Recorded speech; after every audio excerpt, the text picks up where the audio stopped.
Hey guys, my name is Amanda Wong. I'm a realtor here in Orange County, California.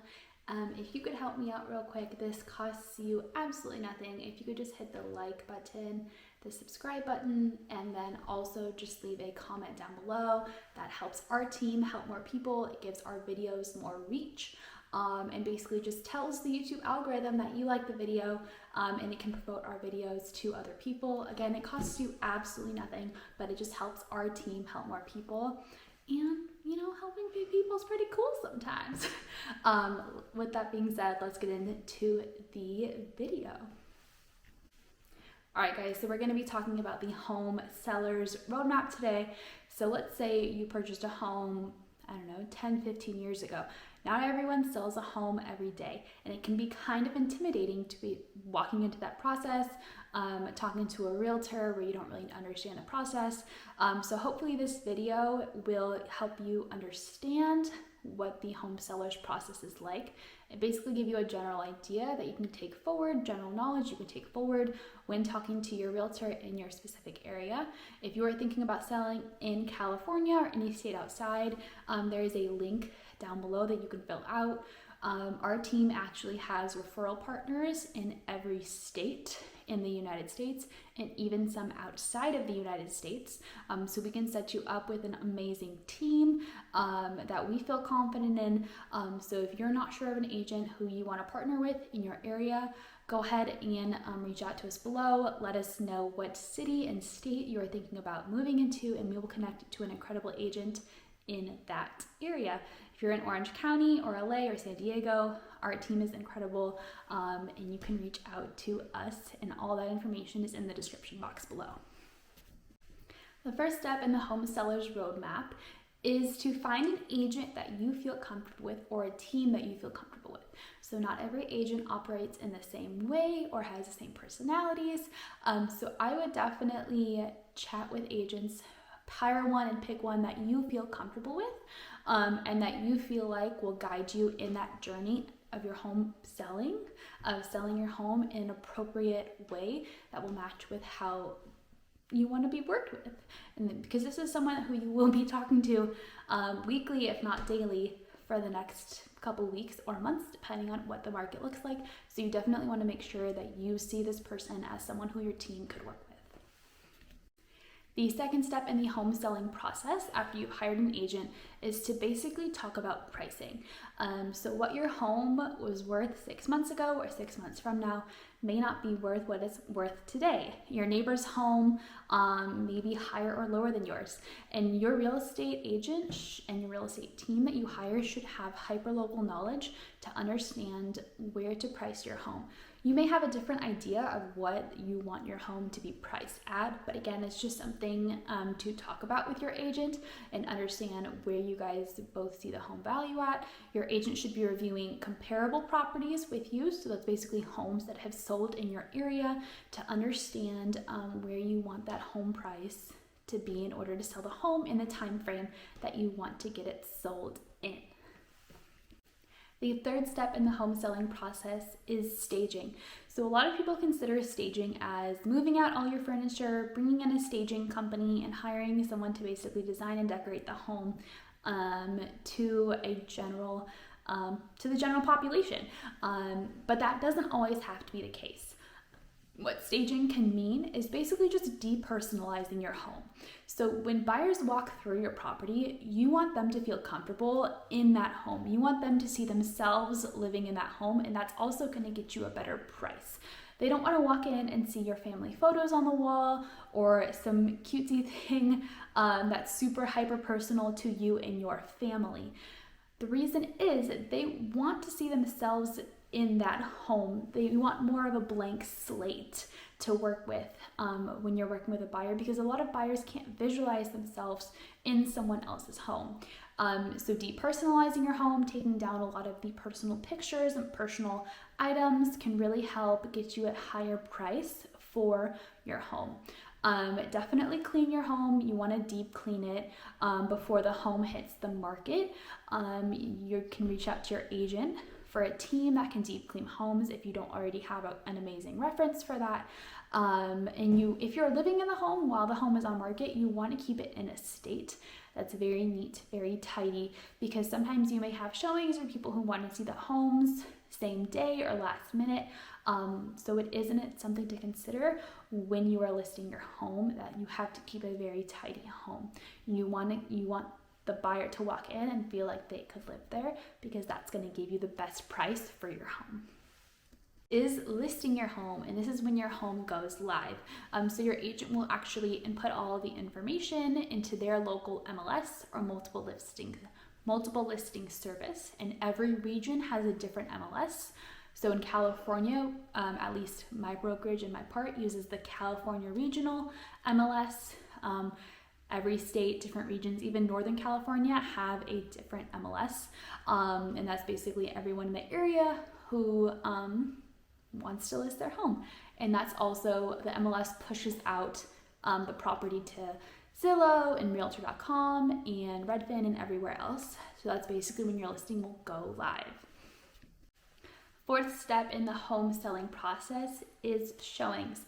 So you are going to have people walking through your home who are potential buyers, because they're going to want to see the product that they're purchasing, essentially.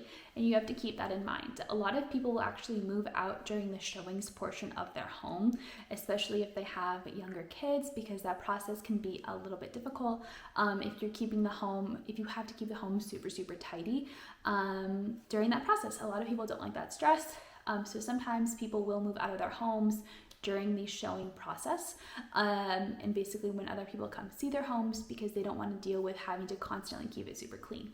Now, if you're the type of person that your house is always clean, super neat, super tidy, then this may not apply to you, and you may be available for showings and it might work for you much better than it would someone else. But that is something to consider when you're putting your house on the market, is that you will have people coming through your home at random times. Obviously, your agent will communicate that with you, and your agent should be, you should know about people coming into your home, but you will have to keep it fairly tidy in order to accommodate those showings. So after your home gets showed, the next step is basically offers. So people touring your home, potential buyers, will basically write in an offer. It'll get sent to your agent, and your agent will review the offer with you. These are very long documents with a lot of additional information, but your agent will review the offer with you and basically outline what the offer is, what it means, and what it's offering, because the offer is the purchase price, yes, but it's also a lot of additional information, and your agent will be able to review that with you. If there's multiple offers, your agent should have the insight to basically distinguish what's different between the offers, and just talk about them with you, talk about each buyer, because there's additional documentation that gets sent in with the offer as well, such as the pre-approval letter, and some other information occasionally, such as proof of funds, which means they basically have the funds to close on the property. So sometimes that's not always the purchase price of the home, but also the ready, willing, and ableness of the buyer to purchase your home and actually close on time. If you've accepted an offer on the property, you'll go into escrow, or you'll go under contract or pending. So this is basically when you've accepted an offer, escrow gets opened, and we start all of the processes that happen with an escrow. So this is the time where the buyer will have a due diligence period on the property to really make sure that this is the property that they want. Things that can happen during that time frame are a general inspection of the home, where an inspector will come out, an appraiser will typically come out and basically appraise the home, and that person is with the lender to help understand the loan to value ratio of the property, and you'll basically have the opportunity, the buyer will have the opportunity to do their due diligence on the property.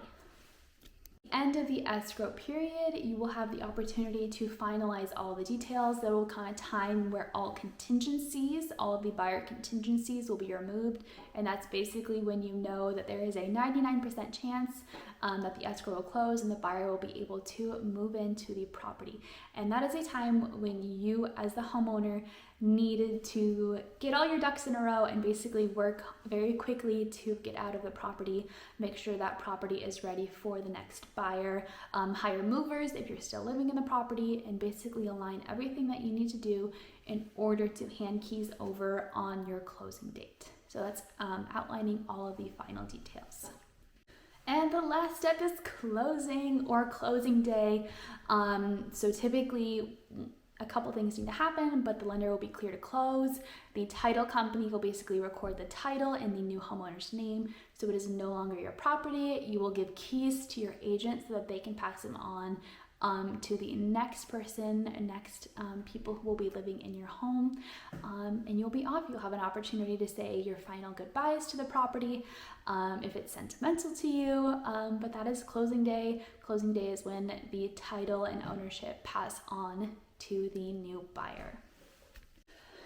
And the 8th step is closing day. So closing day is typically either closing day or the day after is when you arrange with your agent to get the keys to your property, and that is basically when you will become the new homeowner of your new home, and you'll basically have access to the property and it'll be yours. The title for the property would have already been recorded with the county, so that is closing day. But one thing I want you to consider is that these 8 steps are a very, very, very high level view of the home buying process. There are a lot of things that happen behind the scenes and in between these steps. This is just an overview to help you understand what actually happens when you're purchasing a home. Is this everything? Absolutely not. But it definitely gives you an overview and hopefully helps you understand about the different steps that happen in the home buying process. Hope this was helpful. Again, my name is Amanda Wong. I'm an OC Orange County, California realtor. Go ahead and check the description box for more information, or if you want to reach out to our team and basically understand a little bit more and start planning your move here to Orange County. If there's any steps that surprised you or anything that you think I missed, go ahead and feel free to put it in the comments. And again, this is for California. Not every state does everything the exact same way. So that's why I mentioned it's super important to get an agent who's local to the area, who does business there, who understands the whole process and can walk you through everything. Guys, I hope you enjoyed the roadmap to the home buyer's process. If you can go ahead and give this video a like or a thumbs up, and then also subscribe. It costs you absolutely nothing, but if you can hit that subscribe button, it helps our team, our channel just grow and help more people. So if you want to help us help more people, hit the subscribe button, hit the like button, leave a comment. We truly appreciate it. I'll see you soon.